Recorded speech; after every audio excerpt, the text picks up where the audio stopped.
The new buzz on the internet at the moment is how to save six figures and how to invest six figures, but no one really talks about how to save your first four figures. Hi, my name is Joy and I am a 24-year-old and I work full-time and I'm also studying on the side, and this is my journey to 10K. So here are the things that I did in the last few months and I'm currently doing in order to maximize my savings to reach 10K. Number one, I come from a small town, and most people know that in Ireland, when you're coming from a small town, you get your credit union, you get several banks opened. So I used to have Bank of Ireland, I used to have AIB, and I used to have another bank as well. So what I did is I rang each and every one of them. I went through their policies and I went through their fees, and I discovered that I was paying fees for AIB and for Bank of Ireland, and I wasn't even using my AIB account. So I ended up closing one account and solely focusing on one account. That way I don't end up paying bills for the other account that I'm not really using. Number two, I went through the interest rate. So instead of leaving my money just sitting in a current account, most of it, I would try to put some of them in a savings account, and not just a normal savings account, but I looked into fixed savings account.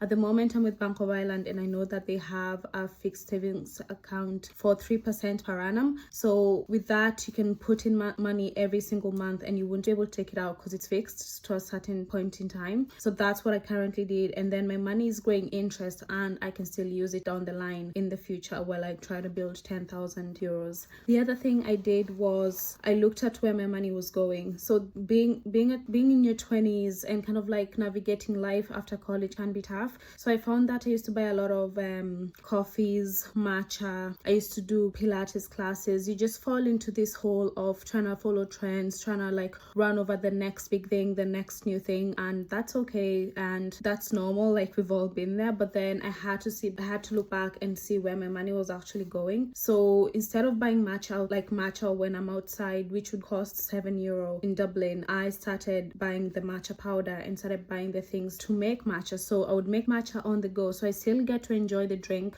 but I don't spend the money that I was spending. So €7, because the powder would be less than €7 even, or even just a little bit. Just invest more, and then you'll have several cups or several takeaway cups of your drink of your choice. I also got a coffee machine. I got coffees that I like, so instead of buying coffee outside, I still get to bring my own coffee. And the other thing I did is I used to spend money on breakfasts when I was going to work. So what I started doing is started packing oats in Ziploc bags and just eating my oats for breakfast. Bringing in my lunch as well helped. So I'm cutting down on unnecessary expenses. So don't get me wrong, I still get to enjoy matcha outside, I still get to enjoy coffee outside, but not as often as I used to.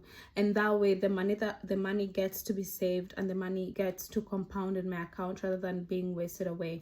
The other thing I did was I looked into kind of like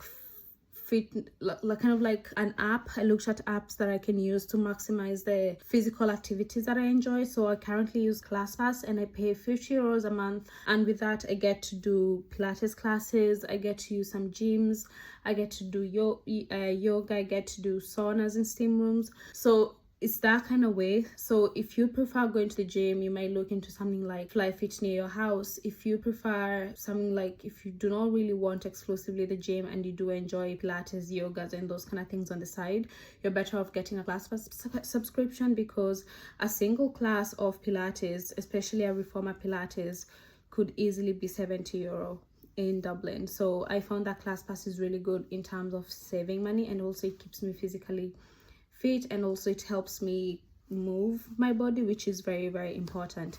And the other thing I started doing is I stopped buying trends.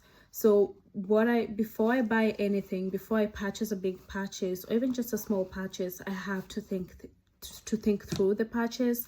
So instead of clicking pay or clicking the card button, I just think about, do I need it? Do I have something similar at home?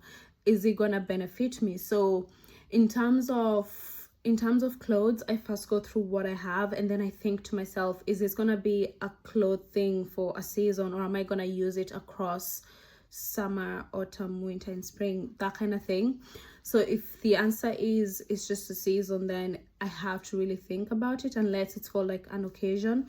But I found that doing that, I actually weaned off shopping a lot, because I used to shop a lot for the dopamine hit. So I weaned off that, and that way I get to save the money.